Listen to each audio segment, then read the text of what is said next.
Hola, buenas tardes. Bueno, hoy tenemos el ponente Sergio Hernández Ranera. Él es traductor literario y fotógrafo y hoy va a hablar sobre el tema de una mirada coral y única, fotoperiodistas soviéticas en la Gran Guerra Patria. Y también él va a enseñar imágenes de Gran Patria. Al primero, Sergio va a hablar 30, 40 minutos enseñando imágenes. Si ustedes tienen algunas preguntas, podrían levantar su mano en Zoom. Hay como emojis de mano para que podríais preguntarle. Y las preguntas se hacen al final para no interrumpir la charla, ¿vale? Y por favor, pido cuando Sergio está hablando, quitar los micrófonos para que no molestamos con los ruidos al fondo a Sergio. Muchas gracias y Sergio, podemos empezar. Muy bien, muy amable Nora, gracias por la presentación. Para mí es un honor estar con todos vosotros de esta forma, de manera virtual, en Casa Rusa, para hablar de un tema que a mí me encanta porque, bueno, atañe a un aspecto de mi especialidad. Yo soy licenciado en Ciencias de la Imagen, que actualmente es una carrera universitaria que ya no se llama así, se llama Audiovisuales o Comunicación. Y bueno, pues mi doctorado precisamente fluyó sobre temas de historia de la fotografía. Entonces he sacado a colación el tema de el fotoreporterismo soviético en la Gran Guerra Patria, evidentemente aprovechando el 80 aniversario de la victoria contra la Alemania nazi y sus aliados. Y bueno, pues he considerado que es bastante interesante el tema, aun cuando son aspectos que están más que investigados, pero en el momento geopolítico actual, en el que yo interpreto que hay una especie de negación o de cancelación de la cultura rusa, por decirlo de un modo un poco exagerado, aunque quizá no sea exagerado, pues yo creo que es más necesario que nunca recordar la labor de fotoreporteros soviéticos como Dmitry Baltermans o Yevgeny Khaldei, e incluso compararlos o comparar parte de su obra con la de colegas suyos occidentales como André Friedman, húngaro, conocido como Robert Capa, el francés Henri Cartier-Bresson, la estadounidense Lee Miller, en fin, y comparar lo que son los estilos y la percepción de la catástrofe que estaban capturando con sus imágenes.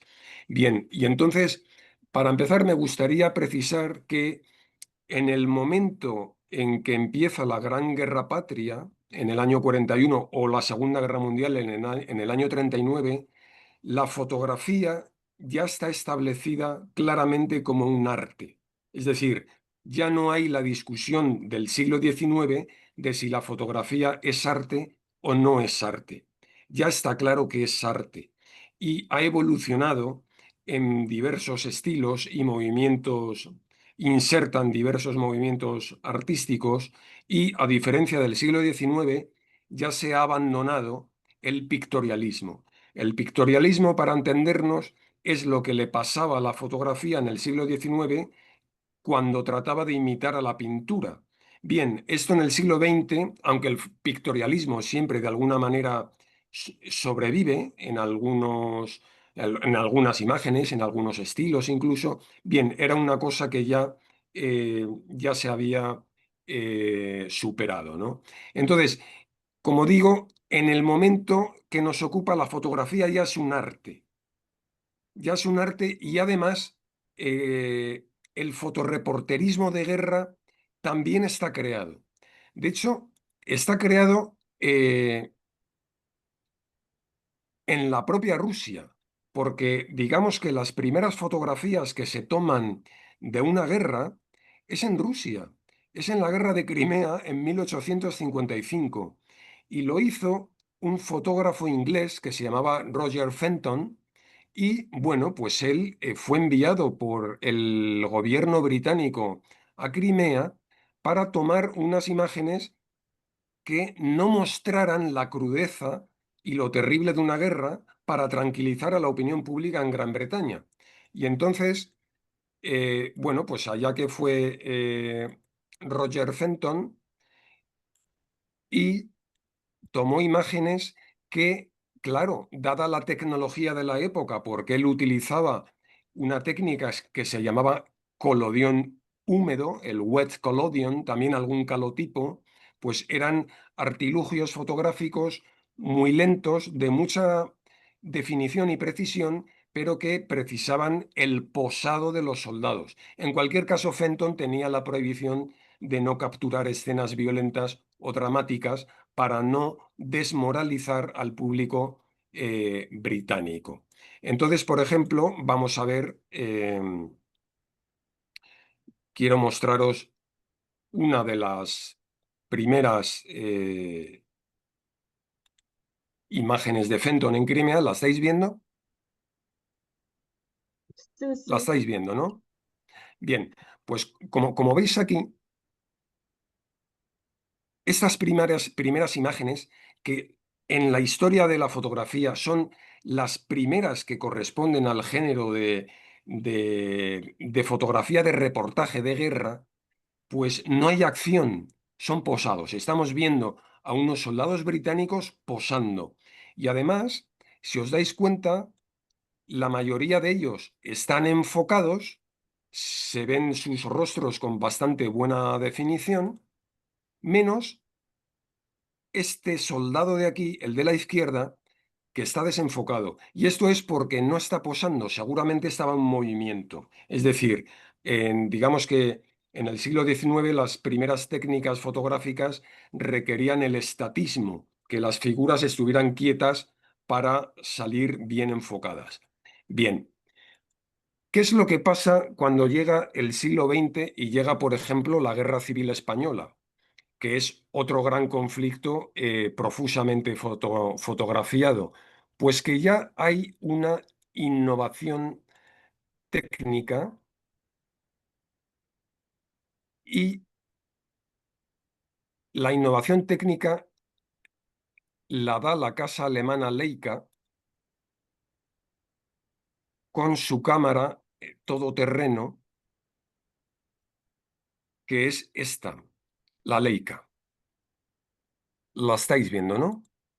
Bien, eh, esta cámara es la que utilizó Robert Capa, el húngaro André Friedman y su novia Gerda Taro en la Guerra Civil Española.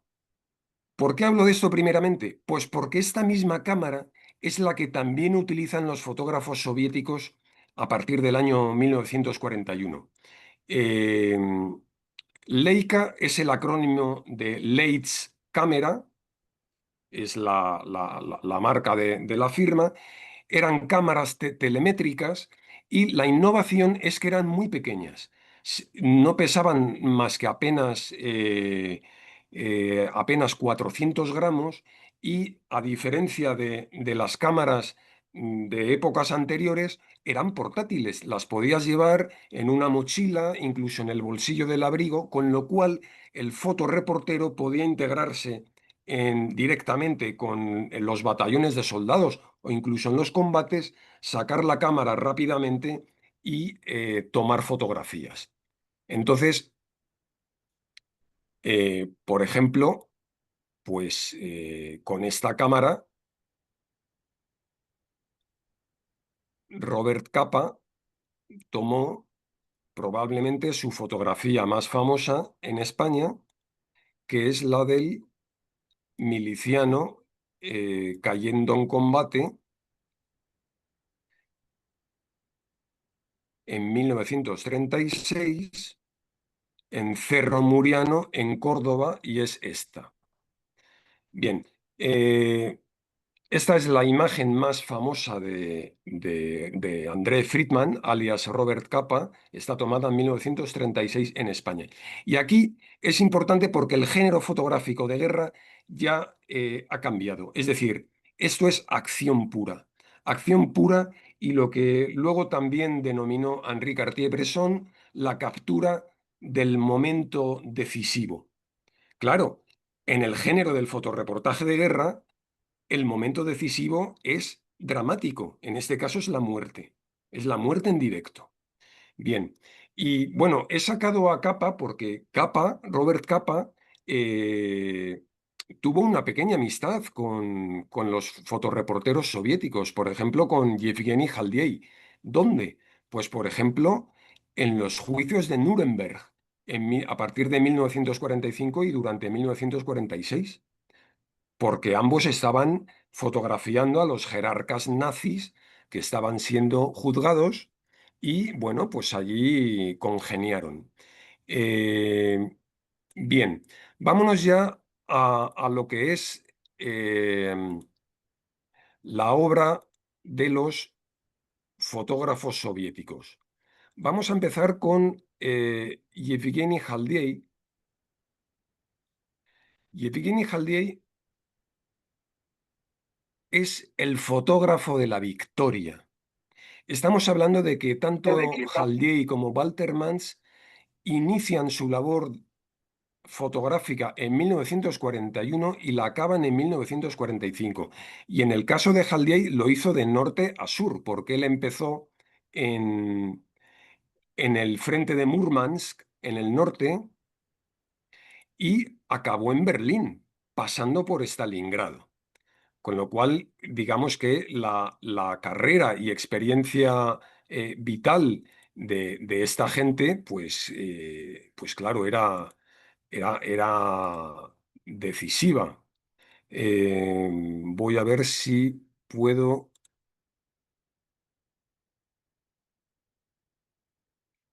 poner. A ver,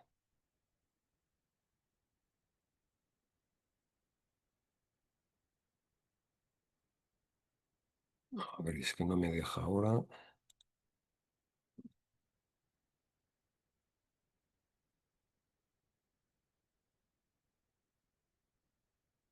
Bien, mientras me aclaro para poner la imagen, eh, quiero contaros que Haldiey era. Trabajaba para el diario Izvestia, siempre prácticamente trabajó para Izvestia, excepto el último año de la guerra, que también colaboró para una publicación del ejército. A ver, ¿cómo hago ahora esto?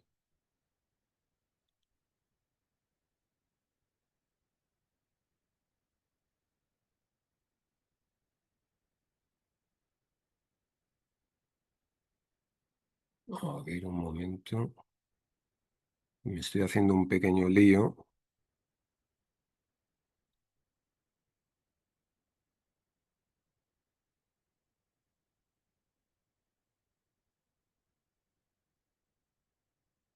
Bien, vamos a ver. A ver si la arranco ya. Bien, eh, es esta. Perdón. Bien. Estamos aquí, ya la estáis viendo, ¿no? Bien, aquí tenemos a Yevgeny Haldiey en 1997, apenas un mes antes de morir. Y esta es su hija Ana. Bien, esta foto está tomada en Moscú y ahora lo que quiero pasar es al inicio de la guerra. Estáis viendo aquí la calle Nikolskaya de Moscú el 22 de junio de 1941. Esto que se ve al fondo, evidentemente al fondo de la calle Nikolskaya, es una torre del Kremlin y esta gente en la acera lo que está escuchando es el discurso de Molotov, el comisario popular de Asuntos Exteriores, anunciando que la Alemania nazi acaba de atacar la Unión Soviética y que la Gran Guerra Patria acaba de comenzar. Bien, evidentemente, el género Evidentemente no es una imagen que sea 100% del género de reporterismo de guerra. Bueno, pero es documental y tiene una trascendencia histórica tremenda porque es el 22 de junio en Moscú. Hay que decir que hubo cierta controversia porque se decía que esta fotografía podía no ser verdadera porque el 22 de junio aquí parece que la gente tiene mucho frío y va abrigada. Pero bueno, un análisis de las condiciones atmosféricas, el registro histórico de las temperaturas del 22 de junio de 1941 en Moscú, pues es cierto, ese día en Moscú bajaron las temperaturas y apenas hacía 13, 14 grados con lluvia y viento. Por eso la gente, aunque sea a finales de junio, va abrigada. Bien. Bien, aquí tenemos ya una de las grandes fotografías de Yevgeny Haldey. Esta está tomada en Murmansk y se titula, traducido al español, es como La patrulla nocturna. Evidentemente es una foto también con tintes pictorialistas, porque es un cuadro, bueno, absolutamente magnífica la imagen, parece una pintura, ¿no? Y aparte podemos ver la maestría de Haldiey en dividir la imagen en zonas horizontales. Por una parte aquí tenemos un cielo nublado que añade dramatismo, aquí tenemos el mar, hay un contraste ya de claridad, los 7 soldados y sus sombras en un charco. En fin, es una composición absolutamente genial. La intrahistoria de esta fotografía es dramática, porque Haldiey contaba que a las pocas horas del regreso de esta patrulla, de los 7 soldados, 3 habían muerto. Es decir, y esto nos lleva a un plano tanto documental como dramático, que es algo que, claro, en Rusia y en la Unión Soviética, pues se tenía conceptualmente muy claro, ¿no? O sea, el dolor no tenía por qué ser tan explícito. Había imágenes que, aun no siendo explícitas, podían avanzar el dramatismo que operaba en la intrahistoria de todas estas imágenes, ¿no? Bien, vamos a ver otra imagen de Haldiey. Esto es también en el frente de Murmansk. Es un avión alemán abatido y aquí vemos también la maestría de Haldiey, siempre buscando el equilibrio compositivo en las imágenes. Aquí el, el soldado soviético con la bayoneta calada en su fusil, pues claro, implica una línea vertical muy clara, el avión otra y la montaña de fondo otra. En cualquier caso, es un reparto absolutamente equilibrado de la composición, lo que en fotografía se llama la regla de los 3 tercios, es decir, dividir en 3 columnas a nivel horizontal y vertical la imagen y colocar los objetos en ellas. Bien, eso está perfectamente equilibrado. Esta otra imagen ya hay acción, pero al mismo tiempo hay un estatismo representado por el ciervo.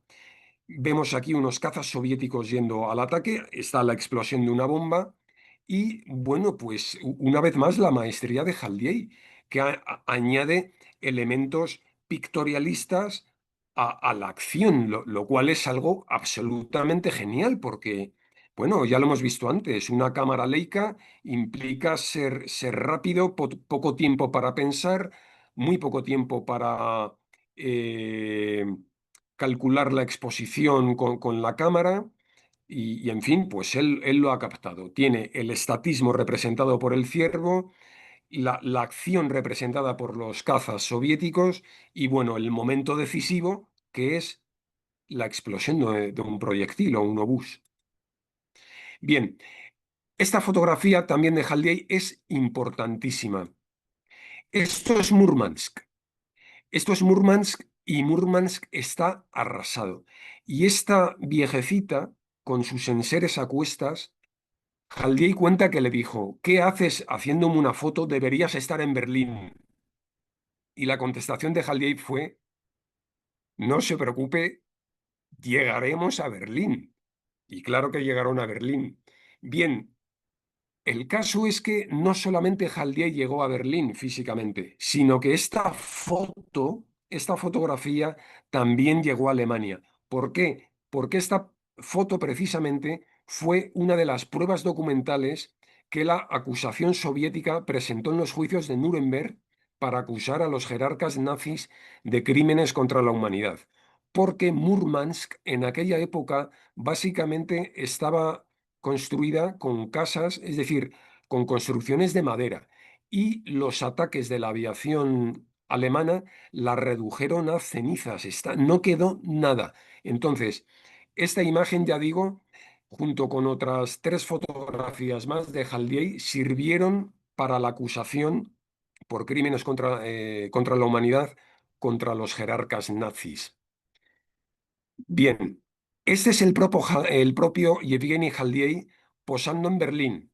Esto era una estatua, un monumento a Federico el Grande en Berlín, pero aquí ya está ondeando la bandera soviética y aquí vemos al propio Haldiey con su cámara fotográfica aquí al cuello. Bien, esta es también en Berlín, por eso hablo de que Haldiey es el fotógrafo de la victoria. Esta es una de las grandes imágenes de la victoria. Está tomada en Berlín y representa a la soldado María Timofeyevna Shalnieva, que dirigió el tráfico no solamente aquí, sino debajo de la puerta de Brandenburgo. Y bueno, como veis, el propio cartel que había el 1 de mayo, bueno, pues indica la fecha, ¿no? Prácticamente muy cerca de la rendición, si no es que se ha producido ya. Una vez más, característica absoluta de las instantáneas de Haldiey, la perfección compositiva es total. Tenemos aquí elementos verticales, como es el cartel del 1 de mayo, el brazo con el banderín de María Shalneva componen aquí una horizontal, el otro banderín una componente vertical y bueno, está perfectamente equilibrada la imagen al margen de su valor histórico y documental. Y evidentemente sacan a la Haldiey, retrata a María Shalneva, pues muy bien, porque sale muy guapa, la verdad.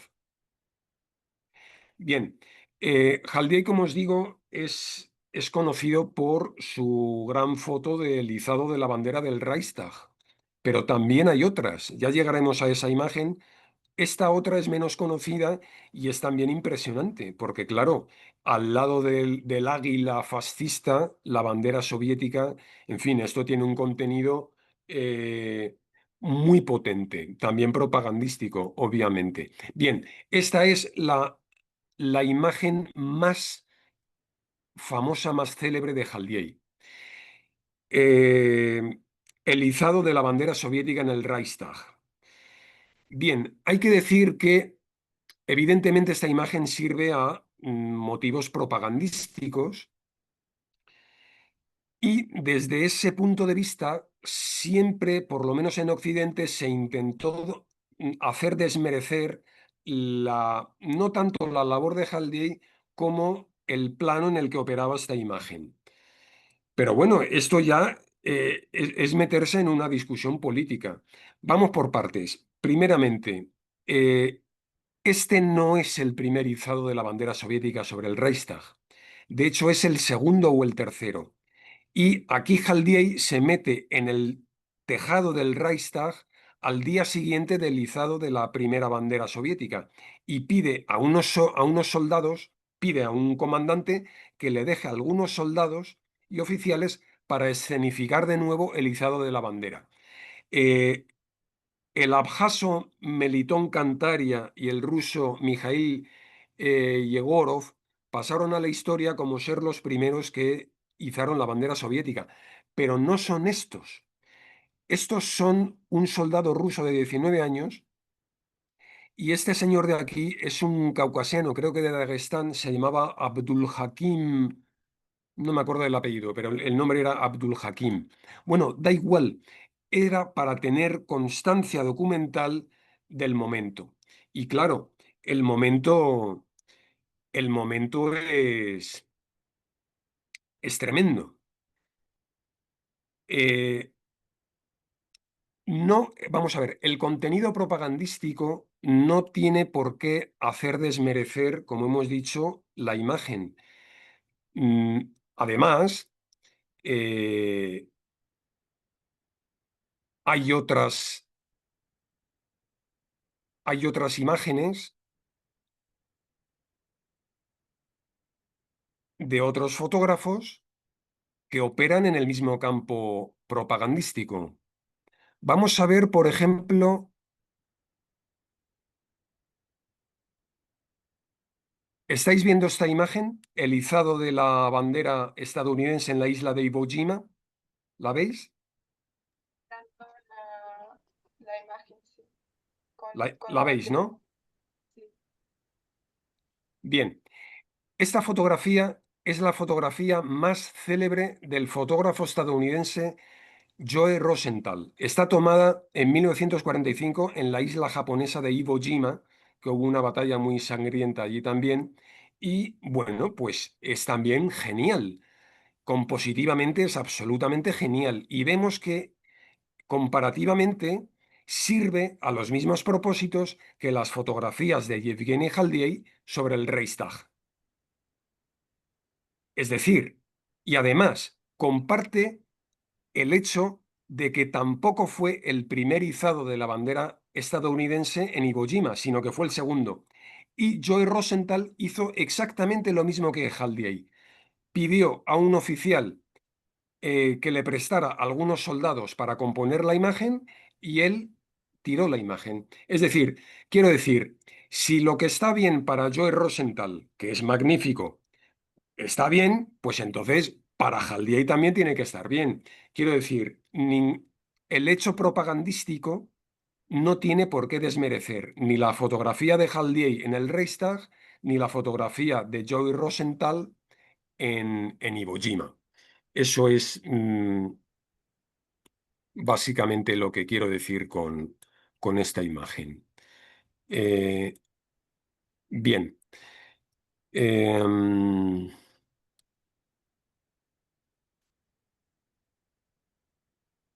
bueno, este es Joey Rosenthal, el fotógrafo estadounidense que tiró la instantánea en Iwo Jima. Está posando con una cámara que no es una Leica, que es de medio formato y que son mucho más lentas y complicadas de manejar que una Leica. Con lo cual, también es una pista de que la fotografía de Iwo Jima es un posado al gusto del fotógrafo con el que puede tomarse su tiempo para calcular la exposición, hacer los ajustes técnicos en cámara, en fin, fijaos que es mucho más voluminosa que, que la Leica. Bien, vamos a seguir viendo a Halliday. Eh, Vamos a ver qué tenemos por aquí. Mm, a ver, un segundo.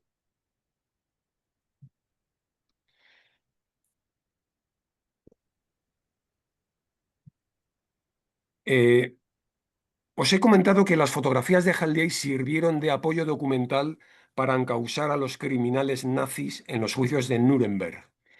Bien, eh, esta fotografía se la tomó Robert Capa a Halliday. Aquí tenemos a Yevgeny Halliday en los juicios de Nuremberg. Y este es el segundo hombre del Reich detrás de Adolf Hitler, Hermann Göring. Bien, ¿qué es lo que ha pasado aquí? Es muy interesante la historia. Para empezar, Yevgeny Halliday ya no va con su cámara Leica. Bueno, hay que decir que las cámaras Leica son alemanas, eran alemanas y siguen siendo alemanas. Eran tan buenas que todos los fotógrafos del mundo tenían una, incluso en la Unión Soviética. Aunque en la Unión Soviética, al poco tiempo de aparecer, la Leica es un invento de 1925, popularizado en los años 30.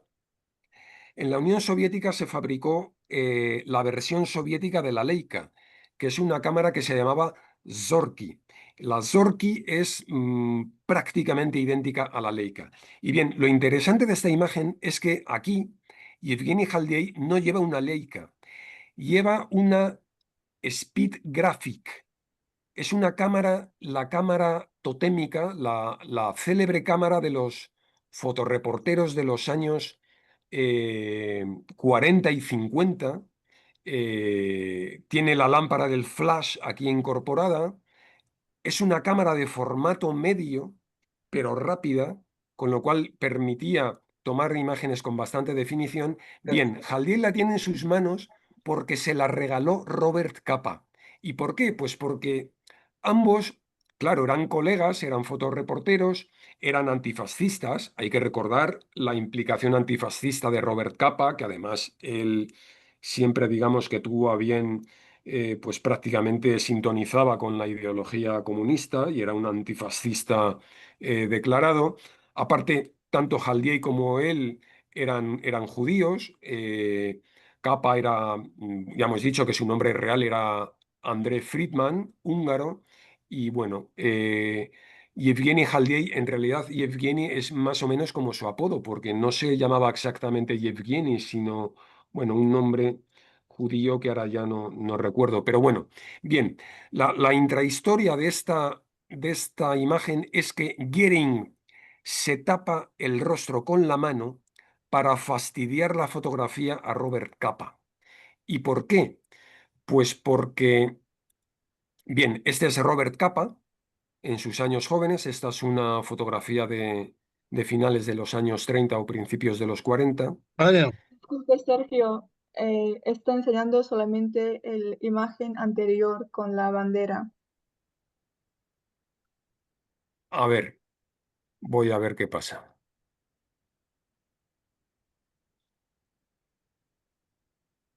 Un segundo. Ahora está en nuestras imágenes Haldey 10.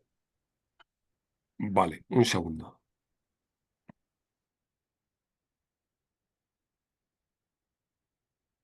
A ver, un segundo. Eh,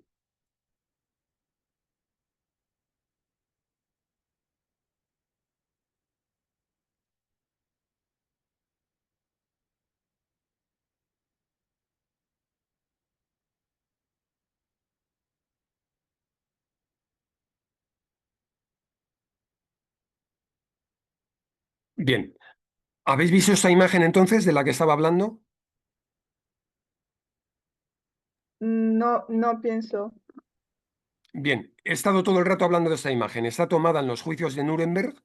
Este es Yevgeny Haldey con la cámara Speed Graphic que le regaló Robert Capa.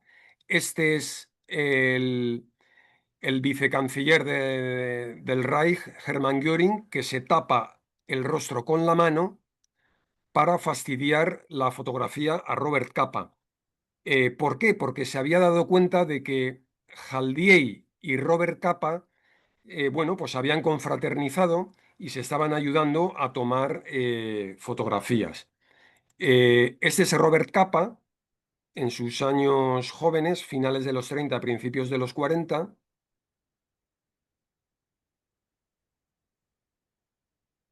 Bien, y vamos a volver a Haldiey, que nos habíamos quedado.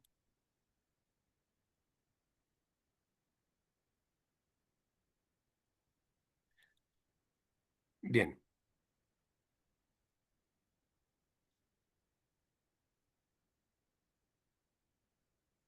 vale. Bien, aquí tenemos el comedor,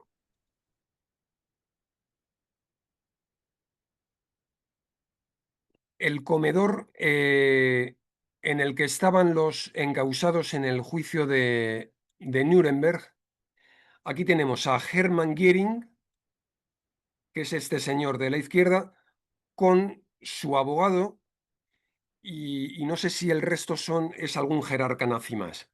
Bien, como veis están tomando el almuerzo o comiendo algo en unos platos que recuerdan a los de una cárcel y esta foto está tomada por Yevgeny Haldiey. Bien, la intrahistoria de esta foto es tremenda. Haldiey entró en el comedor donde estaba Goering y quiso tomar una foto. Y en ese momento Goering se levantó y le empezó a insultar y a gritar. Y entonces un policía militar norteamericano se acercó, sacó la porra y le pegó un porrazo a Hermann Goering en el cuello. Y entonces Haldiey pudo tomar la fotografía. Y entonces, cuando Haldiey toma esta fotografía, la toma porque Goering le han dado un porrazo en el cuello y ya lo han tranquilizado. Claro, tiene cara de circunstancias, pero ya no se atreve a insultar a Haldiey, sino a estarse quieto. Bien, eh,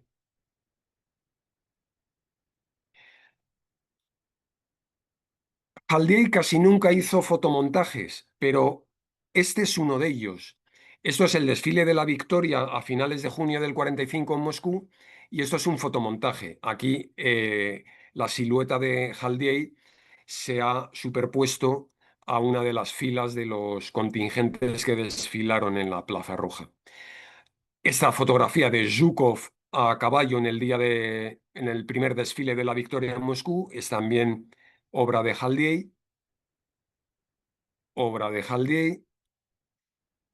Bien, esta fotografía es muy interesante porque está tomada en Viena y es la tumba de Johann Strauss. Y entonces, bien, puede tener un componente propagandístico, pero bueno, también de signo verdadero, porque sabéis que durante la invasión nazi de la URSS, los nazis y sus aliados se comportaron de manera atroz con los monumentos soviéticos, no respetaron nada.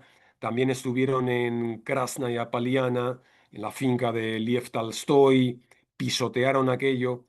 En cambio, como contraste, aquí los oficiales soviéticos depositan una corona de flores en la tumba del compositor Johann Strauss. Johann Strauss padre, porque tanto el hijo como él eran los autores de los valses más conocidos. Bien, voy a ir un poco más rápido ya para acabar con Haldiey. Em, ¿Os acordáis de la imagen del principio? 22 de junio en la calle Nikolskaya en Moscú, el anuncio de Molotov que ha empezado la guerra. Bien, pues en 1970, que es esta imagen de aquí, ¿os acordáis, no? En 1970, Haldiey pudo contactar con esta muchacha. Han pasado ya casi 30 años y claro, la muchacha ya, bueno, pues ya tiene una edad, es un poco mayor y este es el nieto de Haldiey y vuelven a escenificar la foto más o menos pues por la misma época. Bien, bien, Haldiey también eh, es, retrató el dolor, ¿no? Esto es una matanza en Crimea. En fin, son imágenes duras. Hay que decir que muchas de ellas no se publicaron hasta después de la guerra para, bueno, pues para mantener la moral alta y no herir sensibilidades. Pero como os digo, Haldiey es el fotógrafo de la victoria. Y no solamente de la victoria soviética, sino, por ejemplo, aquí en Belgrado, en la entrada de las tropas del Ejército Rojo, junto con el Ejército de Liberación Popular y destacamentos partisanos de Yugoslavia, este es nada más y nada menos que Josip Broz, el mariscal Tito, el jefe del Ejército de Liberación Popular partisano de Yugoslavia. Esto es otra instantánea de Haldiey. Bien, vamos con imágenes de la liberación de varias capitales europeas y Haldiey estuvo en todas ellas. Esto es en Bucarest, aquí la población rumana saludando al Ejército Rojo. Aquí hemos vuelto a Murmansk de nuevo, este es el frente en el norte. estuvo a tiempo de captar la explosión de un proyectil. Bien, esto es durante la liberación de Viena, hubo imágenes terribles. Estos son austríacos nazis que ante el avance del Ejército Rojo deciden suicidarse ellos mismos en un parque en Viena. Esto es la conferencia de Potsdam, ya no está Churchill, está el laborista Attlee, ya no es Roosevelt, que ha muerto, está Harry Truman y Stalin. Bien, esta es la imagen del Parque de Viena con 4 austríacos nazis que han decidido suicidarse. Esta es otra de las fotografías famosas del Reichstag de Haldey. Esta está retocada. Los aviones, digamos que se añadieron después. Está retocada en laboratorio. El tanque también está puesto en fotomontaje. Es una imagen básicamente que sirve a fines propagandísticos y está hecha a posteriori. Bien. Eh, También siempre se ha tenido en menor, digamos, no en menor estima, sino que siempre se tenía porque la fotografía soviética, el fotoreporterismo de guerra, era una visión coral, colectiva, alejada de los momentos humanos, ¿no? Pues no, Haldey también sabía retratar el aspecto cotidiano y humano de la contienda, y esta es una prueba, ¿no? En una batería antiaérea, mientras uno vigila, pues el otro aprovecha para afeitarse. Bien, esto es Bienvenidos los Libertadores en Bulgaria. Esto es en Bulgaria. Lo que dicen las carteles es Bienvenidos nuestros libertadores. Seguimos en Bulgaria. Seguimos en Bulgaria. Esta imagen es espectacular. Esto es Yugoslavia, la bandera de Yugoslavia, del Yugoslavia socialista junto con la de la Unión Soviética. Esto es en Bucarest, en la que coinciden oficiales soviéticos con oficiales británicos escoceses. Estos son combates callejeros en Rumanía. Estos son partisanos yugoslavos confraternizando con oficiales soviéticos. Esto es la entrada del Ejército Rojo en Belgrado. Esto es la terrible liberación de Budapest por el Ejército Rojo. Es la liberación del gueto de Budapest, donde los nazis y sus colaboracionistas asesinaron a todos los judíos que- que pudieron. Y aun después de la liberación, claro, iban todavía marcados y Jaldiay cuenta que no se atrevían a hablar. Y entonces él, claro, como era judío, hablaba un poco yiddish y al hablar yiddish ya eh, tomaban confianza con él. Fijaos lo terrible de los combates en Budapest, que esto es un avión alemán estrellado contra un edificio de viviendas. Esto es el nuevo gobierno provisional húngaro. eh, Ese es el mariscal Talbugin. Esta es la que iba a ser la primera ministra de Exteriores de Hungría. Bien, y me voy a parar ya con esta porque esta fotografía Jaldiay la tituló La alegría, Shastie. Y aquí, como podéis, está tomada en un pueblo de Bulgaria el día de la liberación, de la entrada del Ejército Rojo, y lo que dice aquí es muerte al fascismo. eh, que viva el jefe del Ejército Rojo, el mariscal Stalin, y esta otra pancarta dice, Dajide Chervenata Ruski Bratski vamos a ver, a ver, me estoy haciendo un lío, es que viva el gran pueblo hermano ruso. Bien. Y bien, como veis, compositivamente es fantástica porque el primer término de la imagen está dominada por este partisano búlgaro. Em, Este segundo personaje aquí en segundo término, en un segundo plano, es bastante parecido a él, tal vez fuera familiar, no lo sé, pero bien, es una imagen coral que hace justicia al título, que es Alegría. Bien, y esta es la imagen que tomó Haldey en Nuremberg de Hermann Göring con la cámara Speed Graphic que le regaló Robert Capa.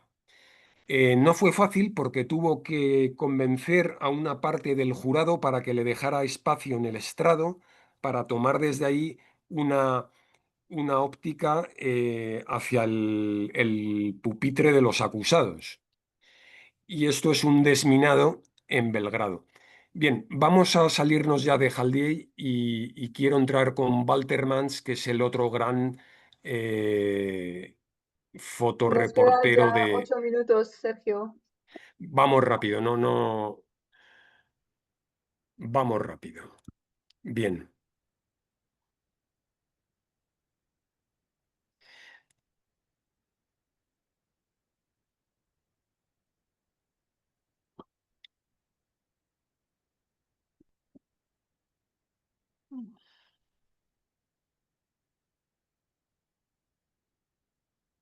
a ver.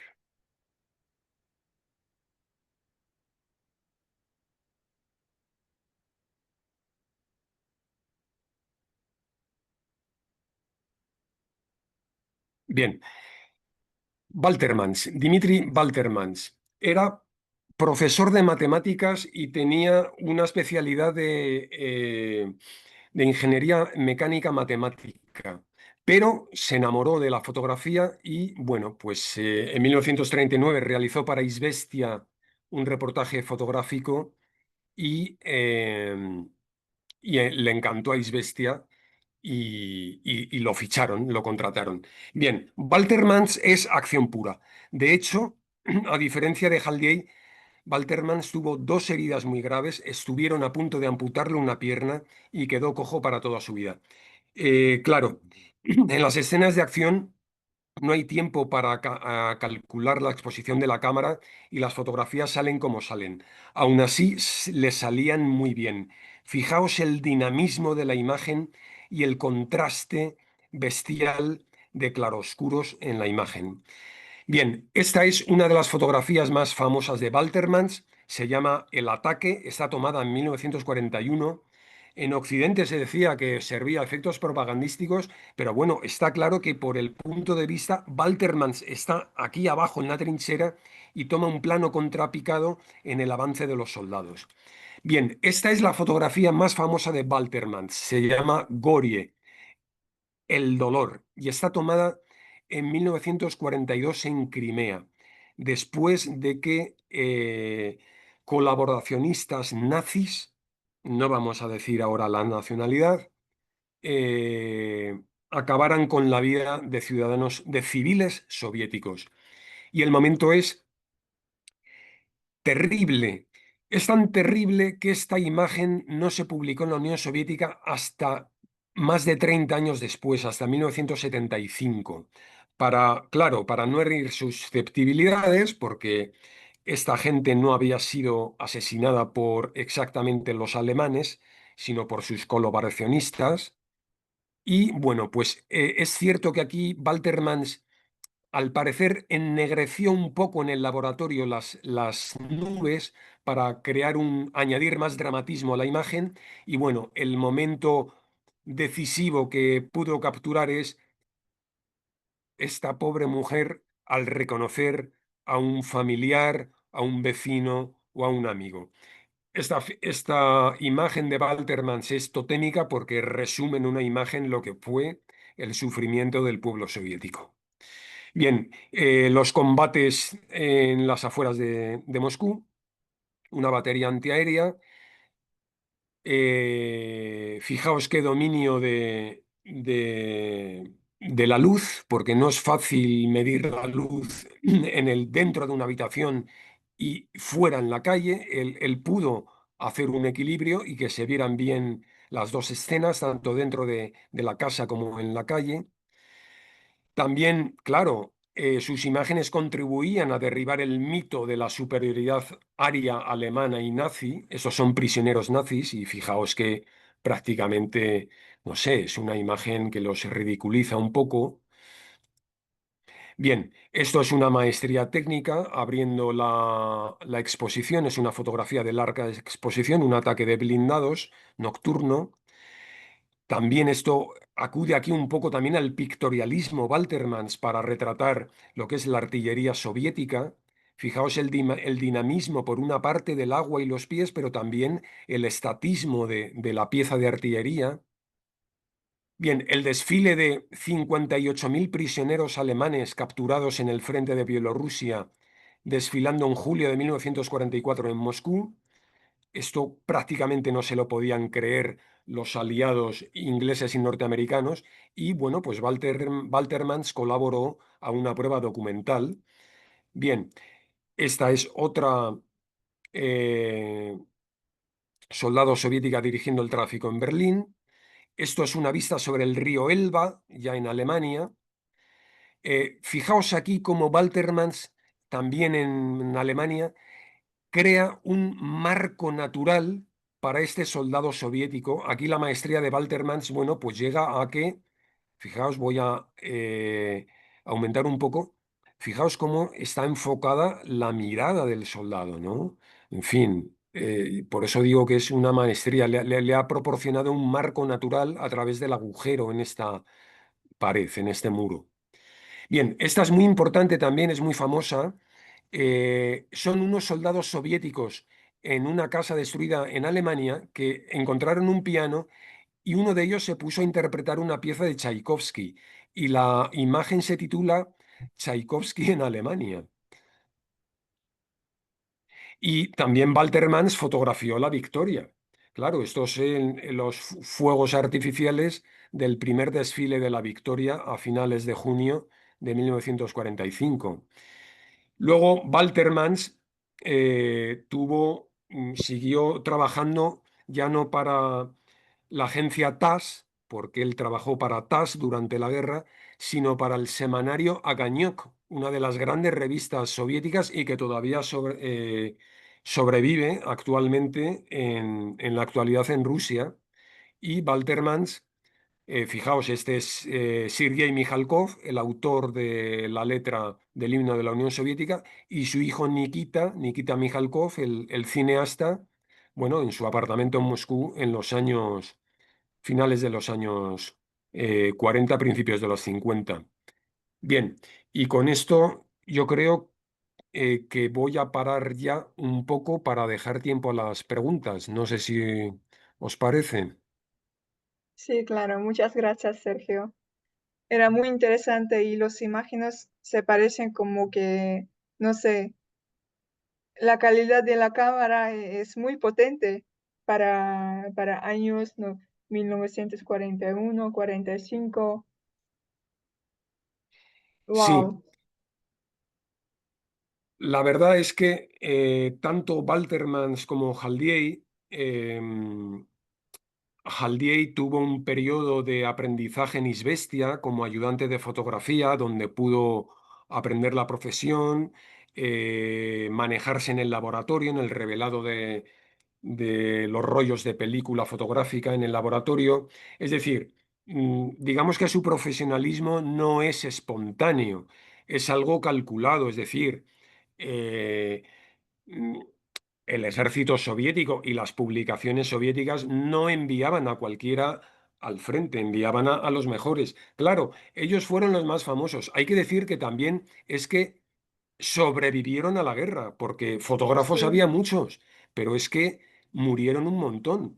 Por ejemplo, hemos visto la imagen de su colega estadounidense Joe Rosenthal, el izado de la bandera en la isla de Iwo Jima. Bien, pues a los pocos días de esa imagen, la mitad de esos soldados habían muerto, ya no en combate, sino en accidentes de circulación, porque aquello era un caos. Los propios fotógrafos de aquella unidad de marines estadounidenses pues habían muerto otro par y bueno, en lo que corresponde a los contingentes soviéticos pues igual morían muchísimos. Entonces hay que decir que los fotoreporteros de guerra célebres, claro, son célebres también en tanto fueron supervivientes de la guerra, es decir, que no murieron. Quiero decir que si algunos de los que no murieron, de los que murieron, pues hubieran sobrevivido, pues quizás sus imágenes, bueno, pues habrían sido más y también. su fama habría sido mayor. Ujú. Y bien, no sé si tenéis alguna pregunta más. Si tenéis algunas preguntas, por favor, preguntad por el chat o también si podríais poner su micrófono y preguntarlo directamente a Sergio. Y estas imágenes que usted estaba enseñando a nosotros, ¿están disponibles por redes sociales ahora mismo o son más de archivos especiales? No, se pueden encontrar por todas partes. Quiero decir, por todo tipo de páginas web, pero también de modo oficial de acceso libre y gratuito. Estoy hablando, por ejemplo, de los fondos documentales de la agencia Magnum, por ejemplo, en lo Ujú, que concierne a Robert Capa. El Museo de Arte Metropolitano de Nueva York también tiene algunas. Y en los fondos fotográficos rusos y soviéticos ahí está toda la obra de Waltermans y Haldiey. La Casa Rusa de Fotografía, no, perdón, la Moskovsky Dom Photography, la Casa de Fotografía de Moscú, tiene también un fondo documental y allí yo creo que están muchísimas de las imágenes. En cualquier caso, ahí siempre hay retrospectivas de estos fotógrafos y que se ponen en Internet. Bueno, y también hay que decir que en cuanto a los derechos, claro, los derechos a los 50 años de morir el autor, pues ya son libres. Bueno, Walter Mans muere en el año 1990 y Haldiey en 1997. Todavía no han transcurrido 50 años para que sus imágenes sean de libre utilización editorial, pero nosotros simplemente para verlas eso podemos hacerlo perfectamente ahora en cualquier momento, no hay ningún problema. Y luego también, claro, hay un montón de libros editados. Claro, este libro sobre Dimitri Waltermans, yo lo compré en ujú, Moscú hace muchos años, está editado por la Casa de Fotografía de Moscú, o al menos aquí su prólogo está compuesto por Olga Sviblova, que era su directora de la ujú, Casa de Fotografía de Moscú. En fin, y aquí en Occidente, en España, también tenemos multitud de bibliografía y de libros de fotografía en los que salen las fotografías de Waltermans y Haldiey, por ejemplo. Es que estamos hablando de imágenes históricas. O sea, la imagen de sí, Haldiey en el Reichstag está reproducida desde hace años en todos los sitios, ¿no? Entonces, quiero decir que son prácticamente patrimonio de la humanidad.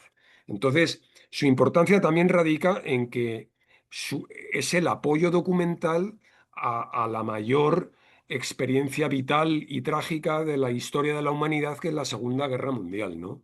Entonces, ujú, bien, ya hemos dicho que por lo que respecta a ellos dos, pues aportan una visión eh, muy singular, porque claro, eh, el resto de fotógrafos de todos los países no es que tuvieran otros enfoques, porque al fin y al cabo es ir tú con tu cámara a una trinchera, al combate y hacer fotos como puedas, porque hay un peligro mortal en todo momento y puedes morir, ¿no? Entonces, entre el estrés, el nerviosismo, pues haces fotos como puedas.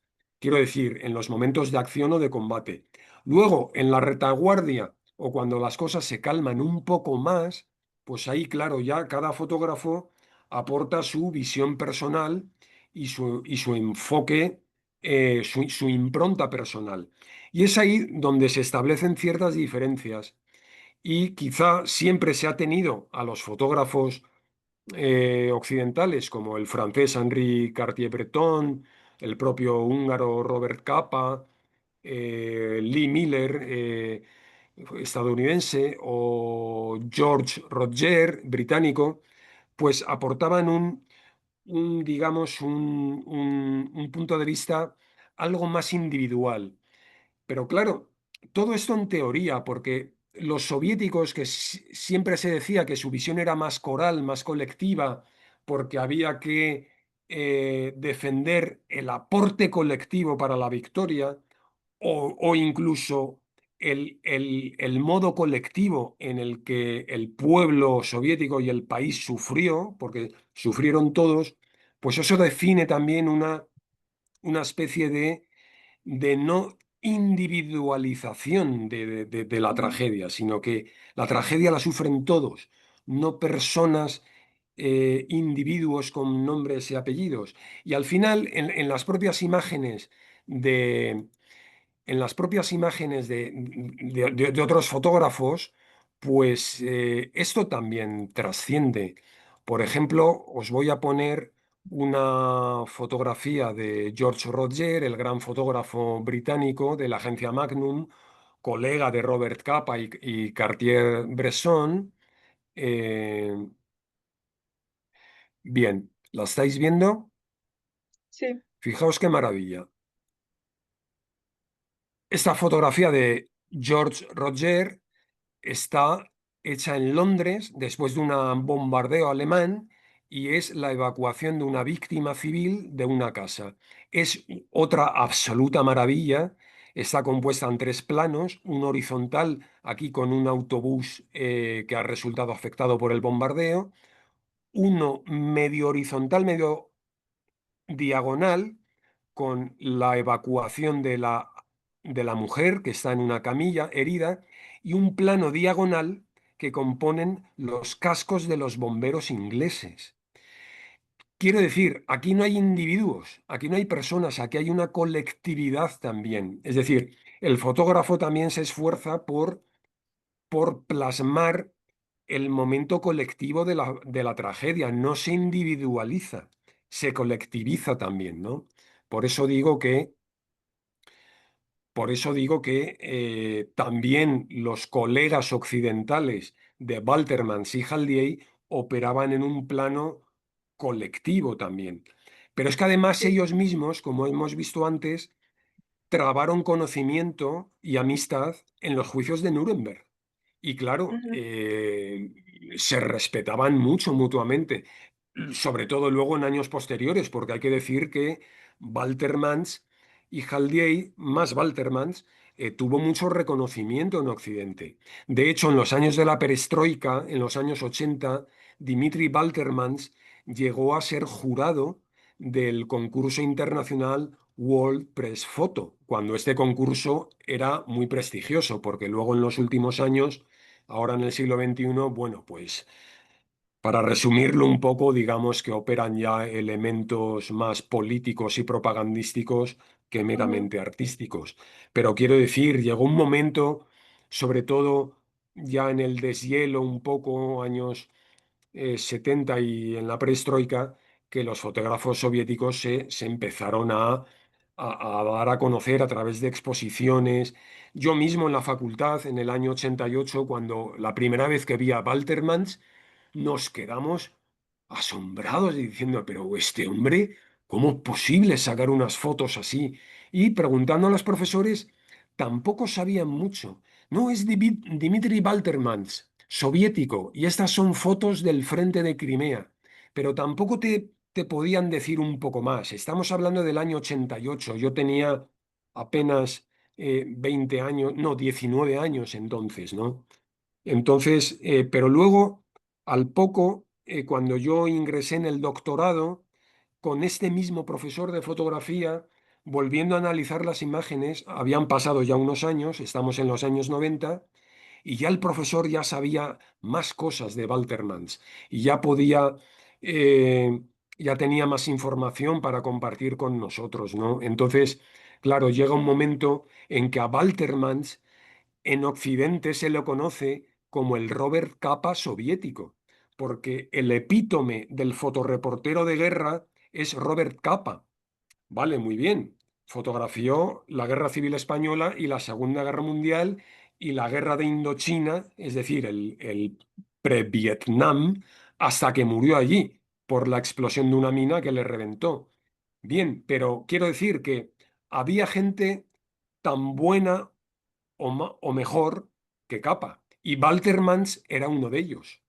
Y era uno de ellos incluso en su destino, porque fue herido gravemente. O sea, Capa murió porque en un arrozal pisó en Indochina, en lo que es ahora Vietnam, pisó una mina, murió y no se le pudo atender médicamente y murió allí. Bien, Waltermans casi pierde una pierna, pero se le pudo intervenir quirúrgicamente y salvar la vida, eh, y continuó fotografiando, ¿no?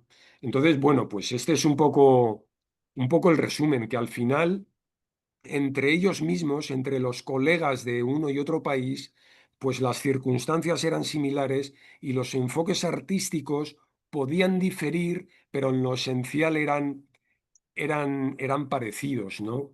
Y bueno, el Ujú, reconocimiento de unos y otros, que en el caso de los fotoreporteros soviéticos tardó un poco más en venir, pero en ujú. términos históricos, vamos, la valía artística es absoluta, absoluta, porque son genios Muchas de su gracias, oficio, Sergio, por contarnos maestros.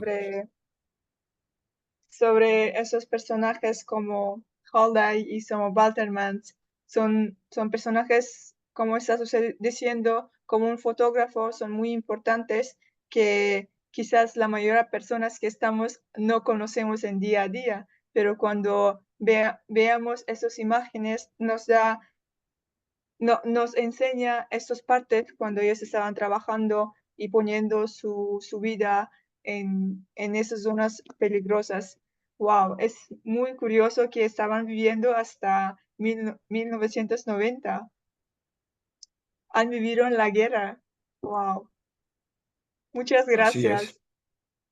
Muchas Gracias gracias a por su vosotros por vuestra tiempo. atención. Muy bien. Hasta Adiós. luego, Sergio. Muchas gracias, Sergio. Muchísimas gracias. Muchísimas gracias por la A conferencia. vosotros, José Luis. Un Un abrazo. saludo.